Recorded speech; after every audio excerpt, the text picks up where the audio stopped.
Every time I get moved by that. I know it's fancy We need to do stuff. it.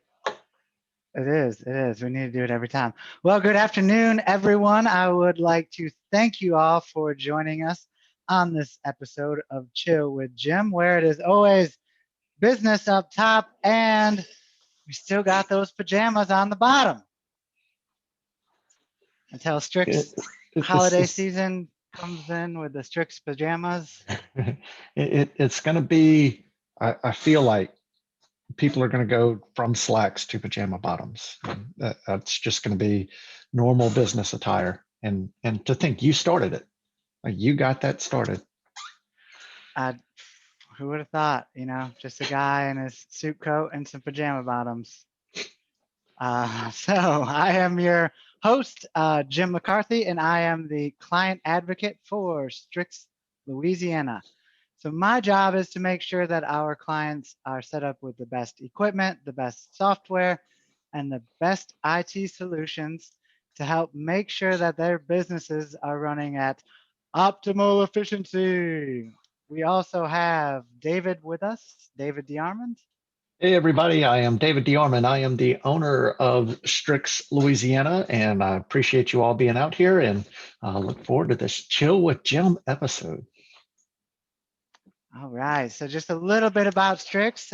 We believe that there's always a better, simpler, more secure way to do just about everything in this world. So what that means on the inside is we're constantly reassessing the way we do things. We're making sure that we do have the best solution in place by testing out what we have in place and making sure that if there's a better one, we find it. So we believe that part of this responsibility is to help educate our clients as well as others out there to maybe some of the current resources that they have in place. We want to bring some awareness to some of the security risks like we're doing today.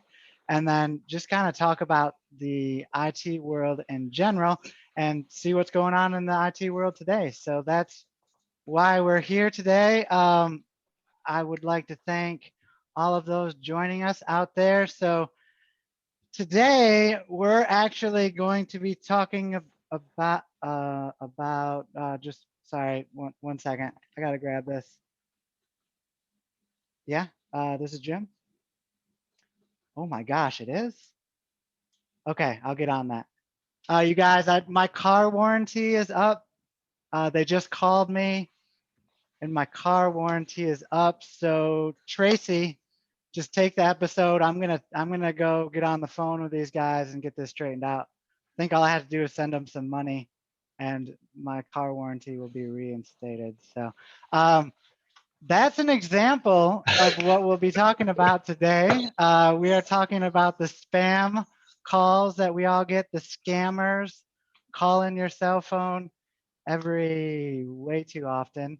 And so it is way too often. I can't average it out. It happens too often. So, but yeah, they'll call in. Some of them do the car warranty. Like my car warranty has been up for 3 or 4 years now, I think, and I don't even have one. So that's very interesting. The gotten calls about my social security running out and that actually what I'm doing is illegal. So all I have to do is call them back to get my social security fixed.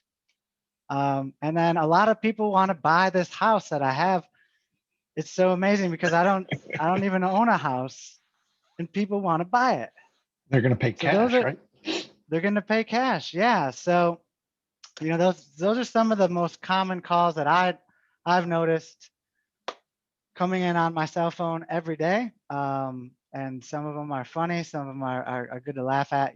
I'm thinking about this episode, and I was thinking I remember taking the phone calls when I was younger on the landline, and how many times I would go up, is your parents home, and I'd go bring the phone to my dad, hear him answering hello, and then right away, it's a salesman, just hang it up, like so.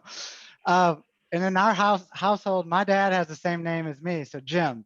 So already it was confusing trying to figure out who the phone was for, and then you get all of these phone calls, these sales calls coming in.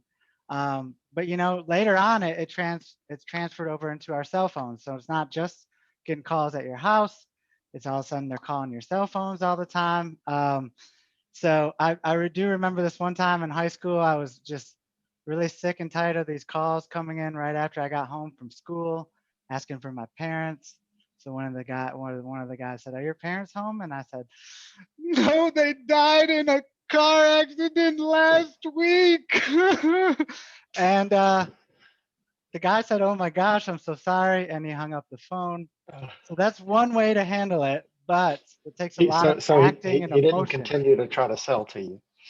No, he believed me, but that was a while ago. So I'm sure that technique has been used since I started it. So yeah, looking at it, I mean, cell phones are getting hit. Just a few years ago, I would probably get about 4 a day. Now I'm getting like 15 to 20 of these calls every day.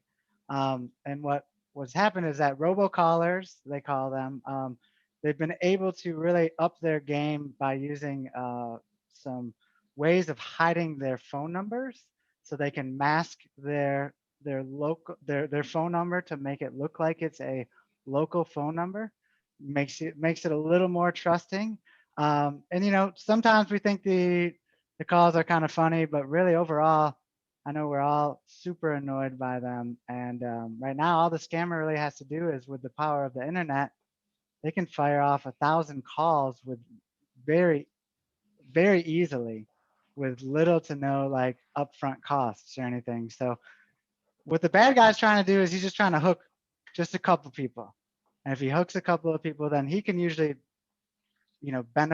profit off of that, because of all this automation that they have now. So last year, it says that there's about 50 billion robocalls were made. The federal communications commission and federal trade commission say that they're doing their best to get a handle on this. But whenever they start to crack down, the bad guys find a new way to get around it. And they say that pretty much everybody right now is just getting hammered away by all these robocalls. Has that something you've? I'm not the only one here noticing that, huh? Tracy says, yeah. David. Yeah, well, my phone, I don't even answer my phone anymore, my cell phone, because if I recognize the number, then of course I'll answer it if it shows up in my contact list. But if it's not in my contact list, I'm not even going to answer. Same here. Same here. It has all made us very weary of answering our phone to any number we don't want. And if you're running a business, that's extremely hard to do, because not always do clients or customers or new business, especially new business, you're not going to have their number in your phone. So hopefully they leave a voicemail. Um, but it's trained us to be like, oh, I don't want that. As soon as you see a number that's not stored in your phone. I know we're all sick of pulling out our phone, checking it, and having it be some random number that we don't want, that we don't even want to talk to. So Verizon has kind of taken an approach. They've kind of lumped up some of these calls. So there's the spammers, the unwanted callers that may be calling, indiscriminately to large numbers of people, and the callers will sometimes give them consent to contact or to dig further in. Robocallers, that's like an automated, usually pre-recorded phone message, and then there's the fraud calls, which it's usually people pretending to be someone that they're not, usually someone close to you, with malicious intent. So those are kind of some of a little brief picture of the what spam calls have looked like, what they've kind of come to, and some of the definitions. And then at Chill with Jim, we do like to suggest some ways to, slow them down. We don't have a way to stop every robo spam caller from preventing it from coming into your phone. He's got a release date on that for 5 days from now. He'll be releasing that product. Yeah, it'll block everything. It's very often called a power button as well. And so Oh, I find that if you turn your phone off, it blocks all of the robocalls. wow, wow. So yeah, you can add one to your phone for a low price of $99. That's the holiday price, specifically for Christmas. If you need my PayPal account, I can post it here. Okay. Well, Y'all you can probably just should just send in all the money. you should just drop that on in there. So besides the extreme option that David just mentioned, there are a few different ways we can at least slow the overwhelming calls that we're getting. One way is probably the most intense manually, but you can block all of the numbers individually as they come in. Um, this is probably a never-ending endeavor, though. As soon as you block one, usually the spoof number can tell that they're being blocked, and they'll change a digit, right, David? So if it's ending in 2891, it'll be 2892 the next time it calls, or they might change a digit at the beginning. But you might spend the rest of your life blocking each one of these individually. I always joke with people and like my parents and stuff, like, I think on the day that I like finally I'm like, yes, I've blocked them all of the numbers. It's like the day, and then I like my life is complete, and I just go on to the next phase because my life is finally good to go. So that's one way you can do it. There's a lot of ways with each of your phones. You can block the call. It's usually going to be under the block, or you can go to the information of the call. And so go ahead and block some of them. This is really good for if you know it's coming from a specific number all the time, block it. And the spoofers, they might find a way around it. Yeah. Um, Option B, so you can actually trust your carriers to protect you. So a lot of the major mobile providers right now, they have set up these barriers themselves to help their clients navigate these annoying calls. So they've done some kind of like behind the scenes network improvements that make it a little more possible for the carrier, so Verizon, AT&T, to recognize when a call is a legitimate number. And then they try to weed out those spoofed numbers, those fake numbers. Um, Almost always the fake numbers for me come in at the same local area code as mine, and they'll be pretty much the same cell phone number as mine, except for one digit off. I get those a lot.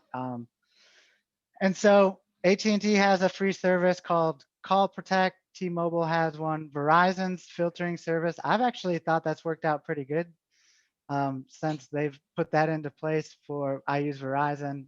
David, you use Verizon. Um, it at least will give you a heads up, like, hey, this is potential spam here. And so that's really nice.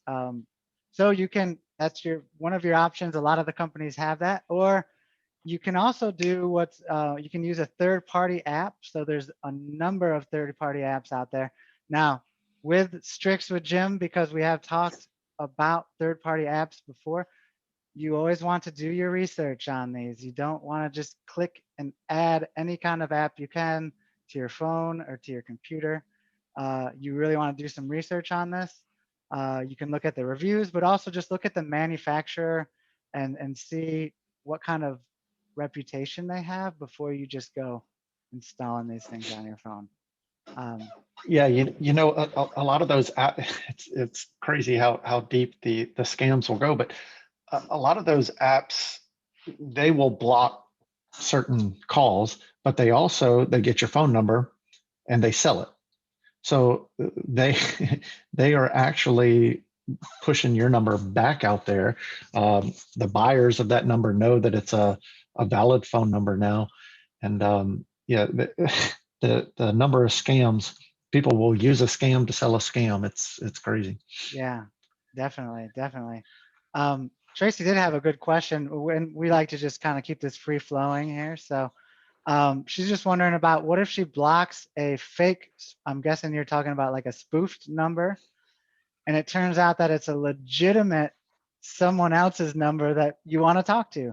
A great example of that is just a couple of months ago, I had my cell phone number call my cell phone.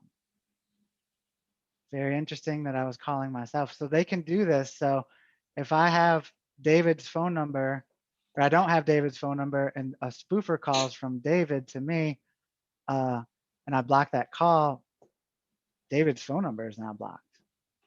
Yeah. I don't know if there's a way to fight that or not.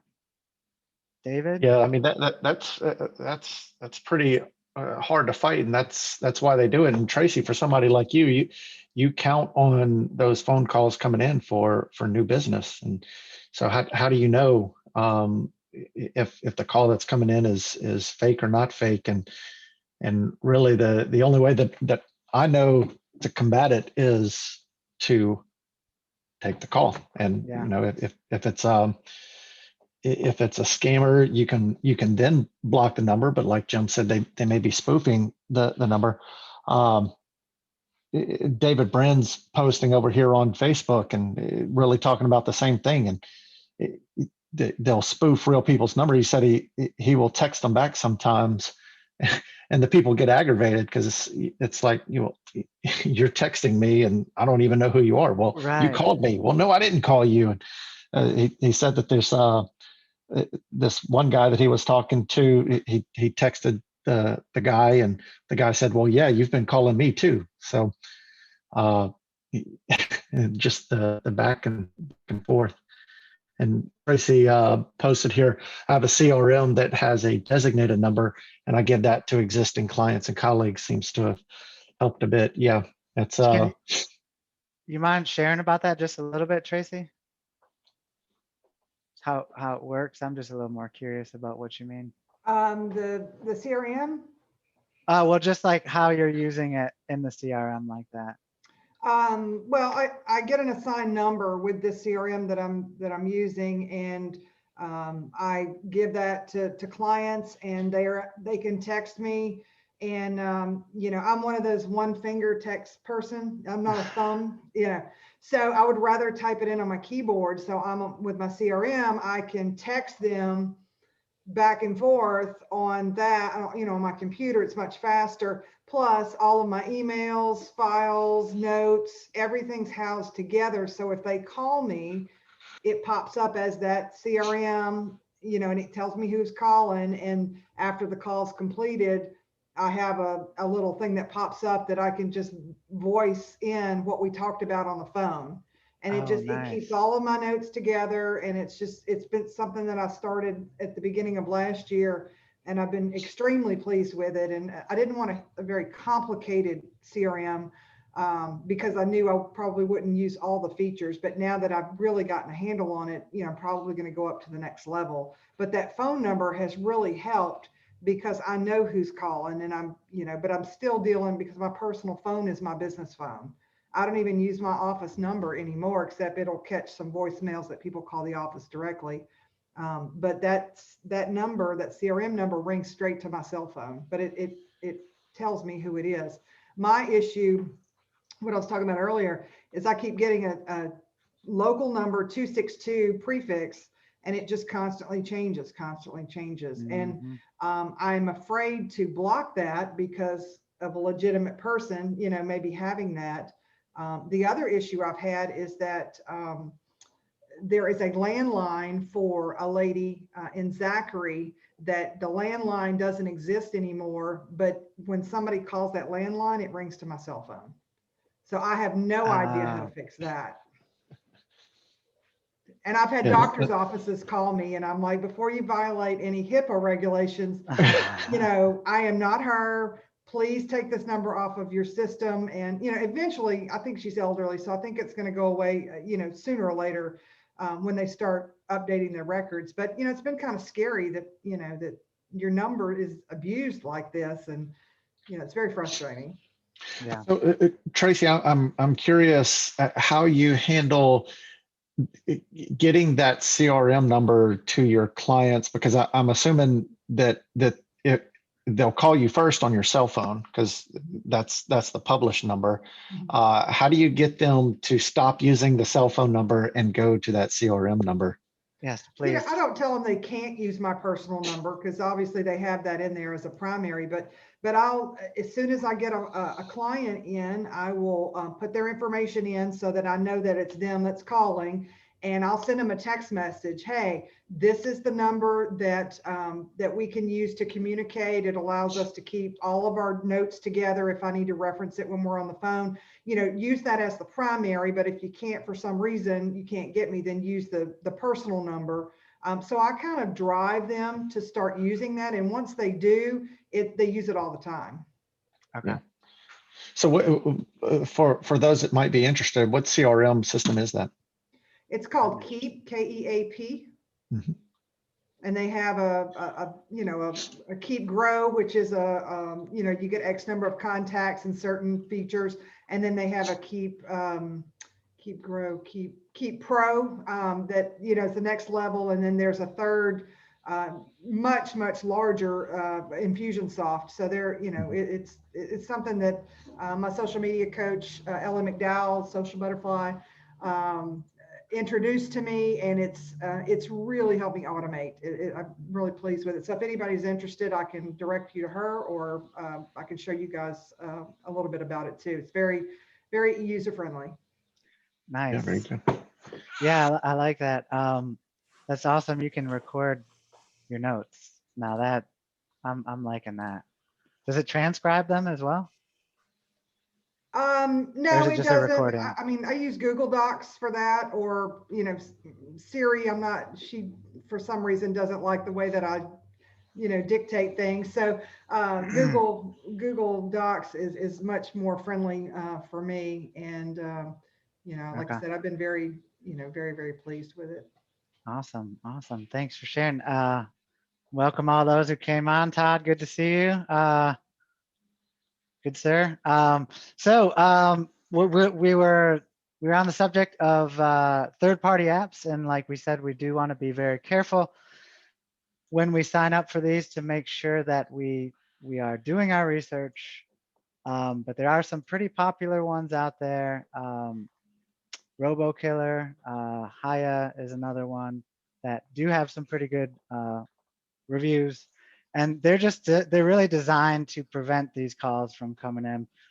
Most of them are, like a monthly subscription or something, but you're constantly still having to do work with the app. So you'll have to update your list of people that you don't want calling you, and you can help label them and all this. But there are quite a few apps out there that could help. I really like Tracy's idea about giving out the other number, so it's someone calling for business. And then David made a great point about the apps too. You really have to be careful, because there might be a robocaller that's you're signing up for their app, and they're the robocaller.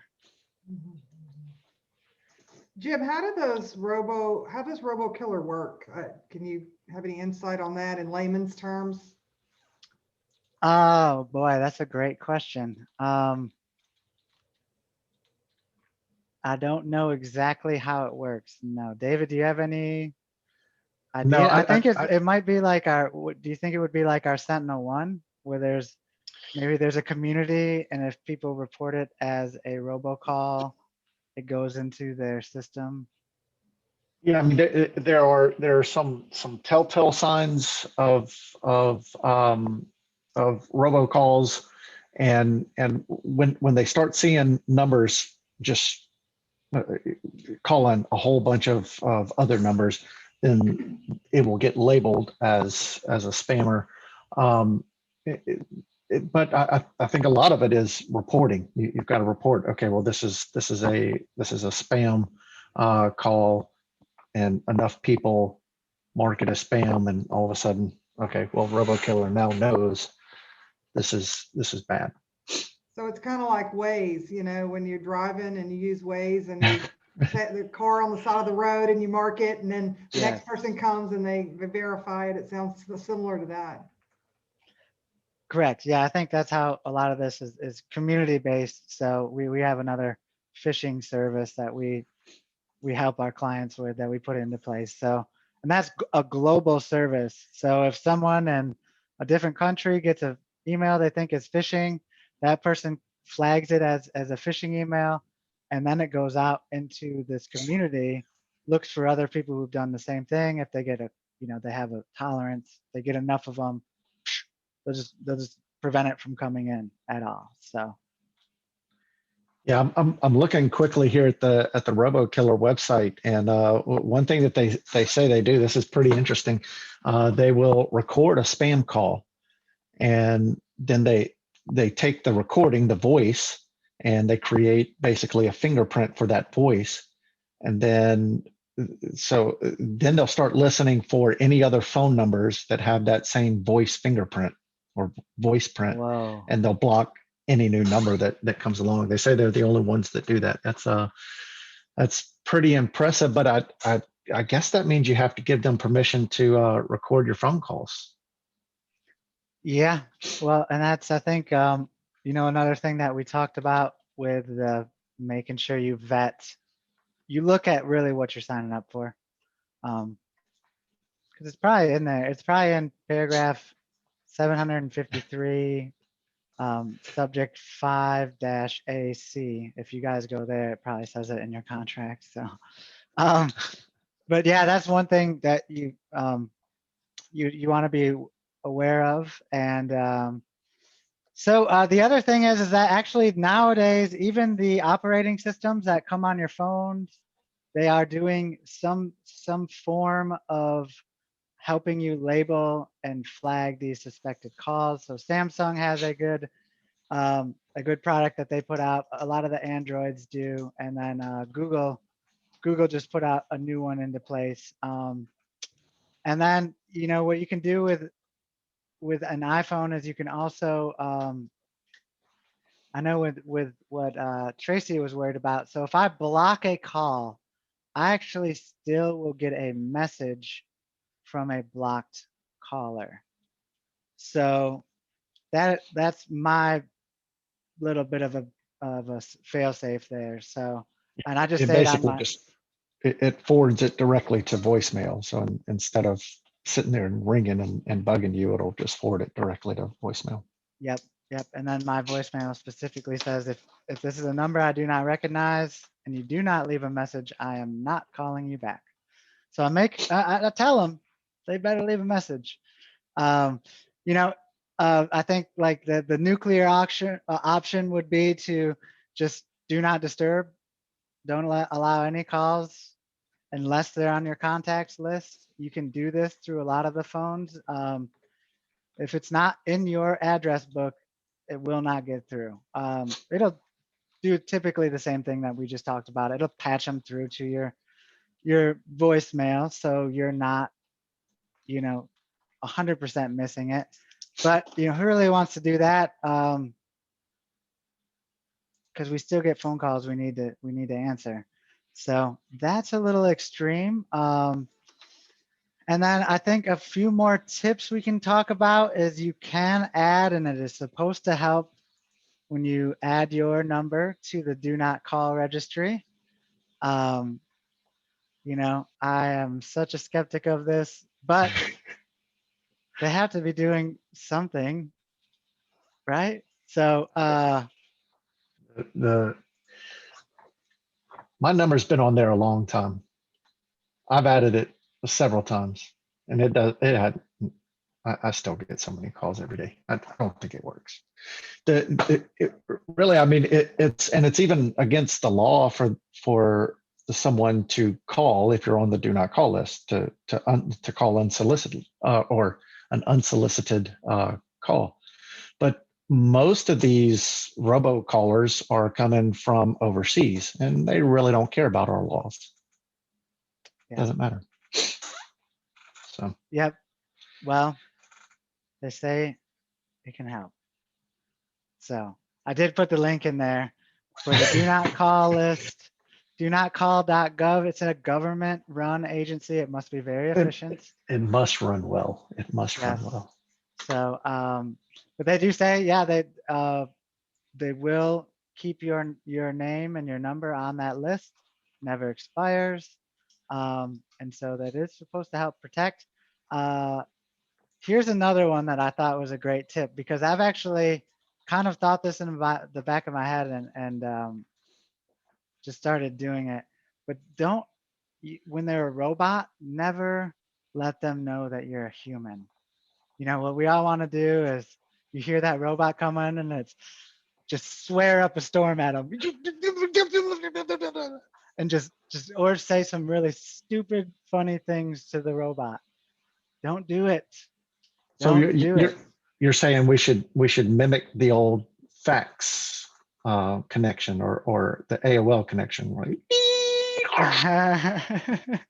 That's what we should do, so they don't.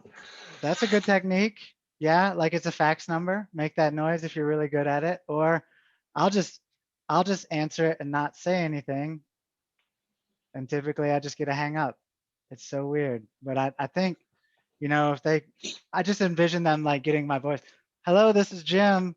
And then like them using my voice to robocall people like, hello, this is Jim. I'm like, what is going on? So that's why I do it. Well, and I don't know if you might get into this later, but along those same lines, they will record your voice and they'll ask you a simple question like, "Is this Jim?" And you say yes.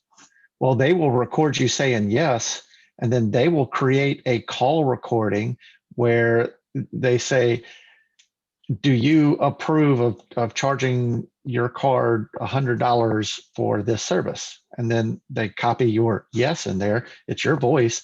And so they now have a recording of you saying, yes, you want this product. And it's fake, but that's why you don't talk to the people.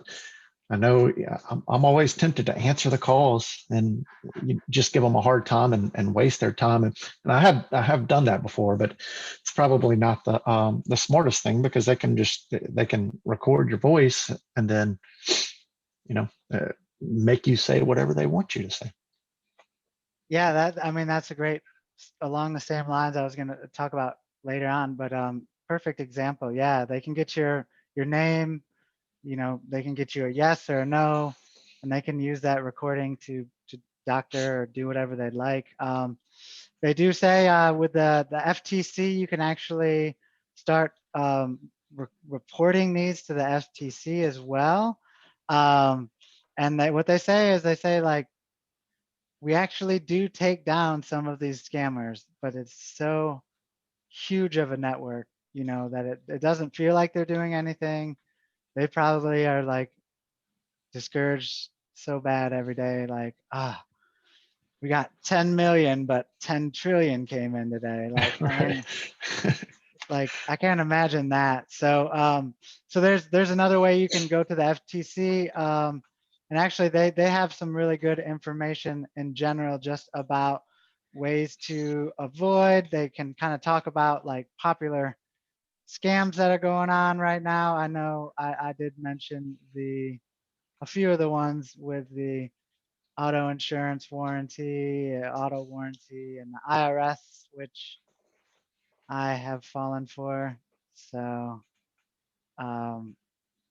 we all have our weak moments. Yeah, the IRS does not, in reality, accept gift cards for payment. That's crazy. Just so everybody knows. Really? Doesn't work that way. Okay. Well, they had me only about 7 years ago. So here is a little link if you guys want to check out that FCC that will help you kind of determine, look at new you know, how you should handle things.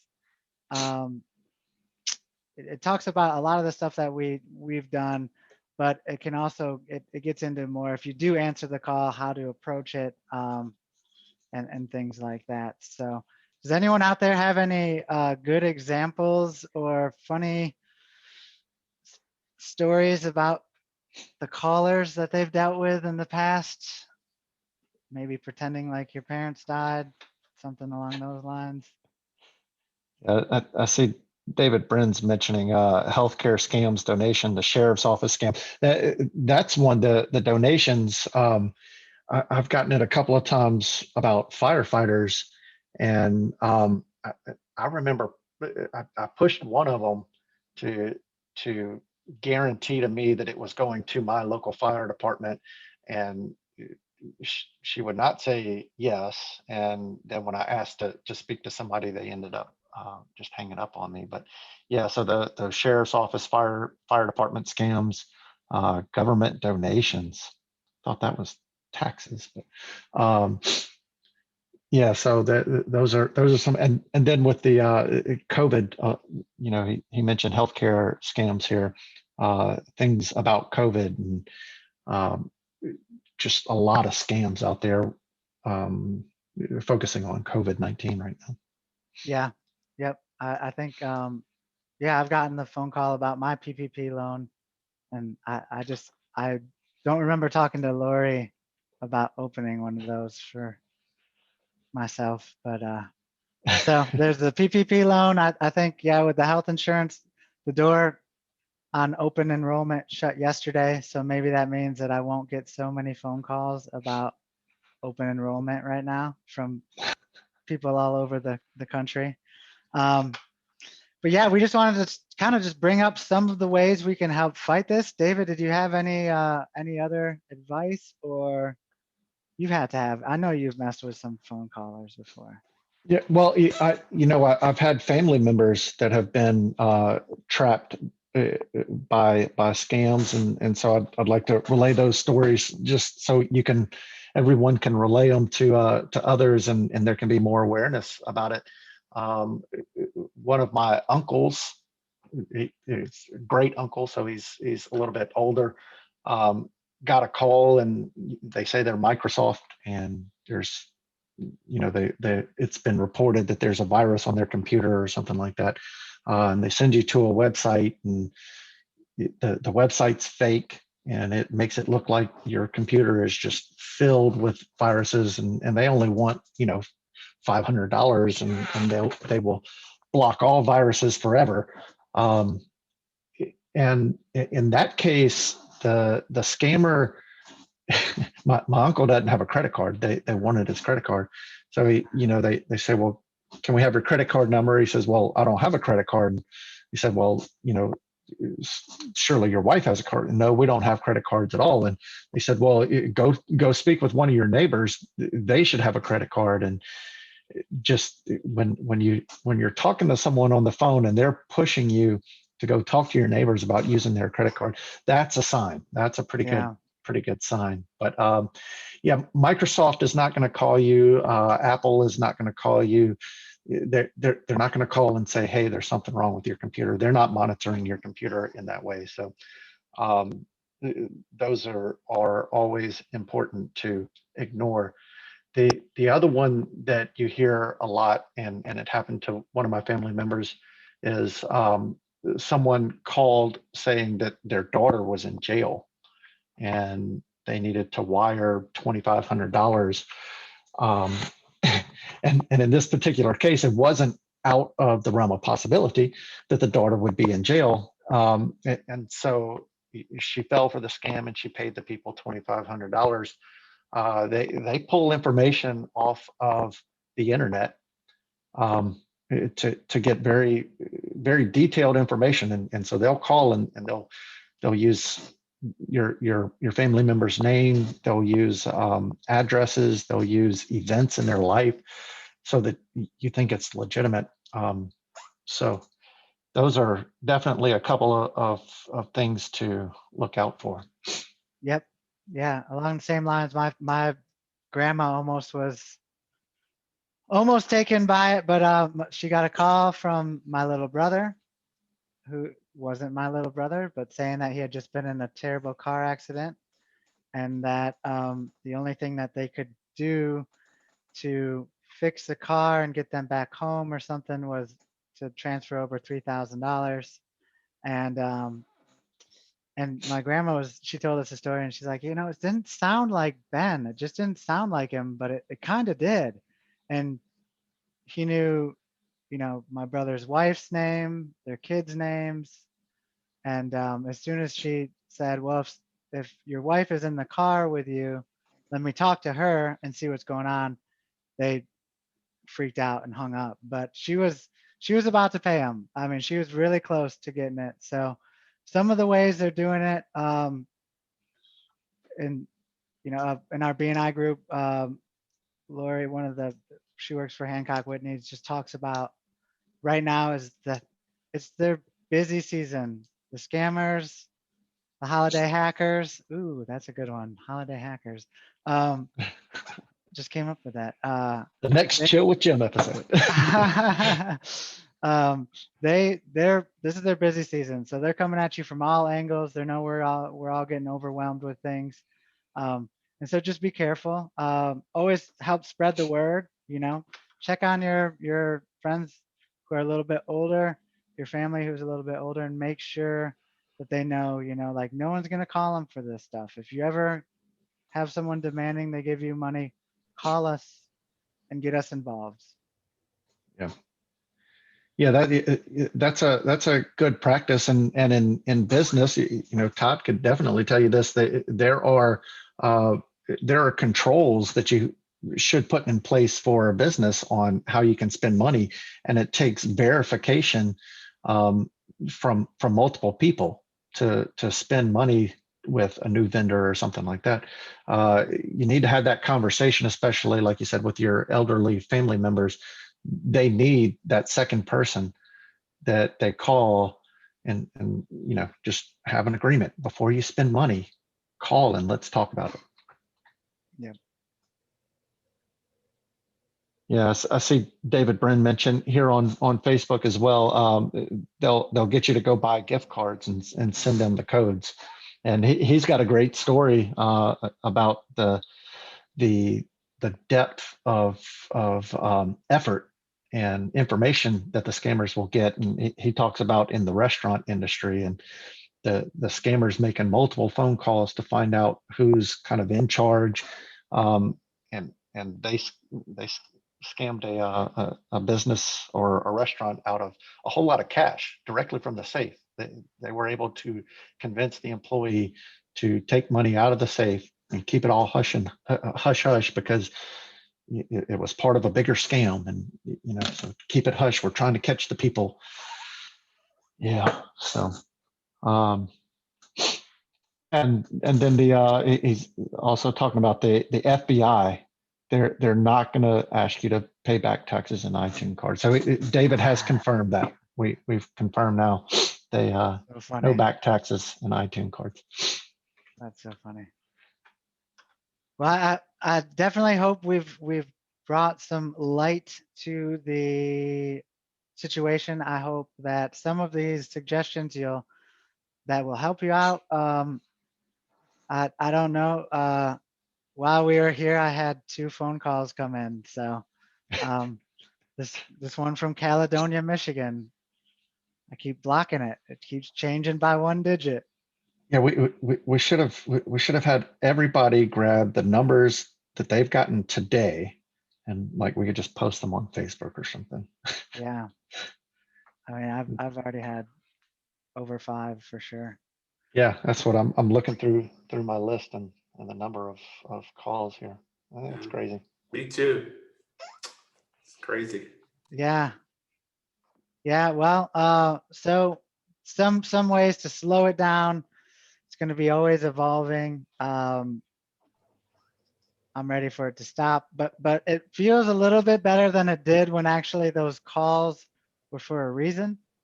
Back when I was like first out of high school and I was getting phone calls because I actually did owe some money on a credit card.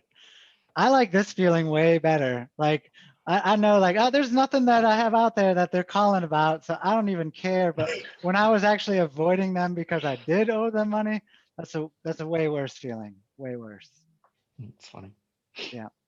So, all right. Well, we do have a episode next week, I do believe, don't we there, David? We have really a very special episode next week. Occasionally we have special guests on Chill with Jim, and next week we're going to have a very special guest. Santa Claus will be here. Santa Claus will be on Chill with Jim. It's the real Santa Claus too. Don't you worry about it. It is, you'll know it when you see it. It's the real Santa Claus. So yeah, and we're gonna have our world, now it's world famous, I'm pretty sure, trivia game. And so we are going to have the opportunity for anybody who registers, attends, and answers the most right questions will win a gift card. Now I can't say that you're going to win a gift card, right? Because nobody's going to believe me. We sat here talking the whole time about how fake gift cards were, and now All I'm you have to do saying, is give us your credit card. yeah, but no, this will be a real gift card to Amazon, and you can spend it how you like it. So we look forward to seeing you all. You can come with your wish list. There's only a few days left until Christmas, so Santa Claus will be here. You can let him know what Yeah. you want. Yeah, and so that's a gift card to the Amazon, huh? So I wonder, does that cover flight and stay then? I mean, it's a one tree, but the trees are big, Oh, okay. and so it's a gift card for. So join us. Yeah, you got to be careful, because if I'd said the Amazon versus Amazon, then maybe you don't get what you think you're getting. That's what I was pointing out there. Good. That's good. So join us next week. We did have a trivia for Thanksgiving, and someone got $50 worth of amazing Chili's food because that's their favorite restaurant. So join us next week. You'll have a chance to win. We'll mix up the questions so everybody kind of has a fair shot at it. And I'm not allowed to participate. So if you win that, you can always gift your favorite Chill with Jim host. And I hope to see you next week. Thank you all for joining me on this Chill with Jim episode. We'll see you next week. Same time, same Chill Network. We'll see you there. Thank you, guys. Thanks, Tracy. Thanks, Todd.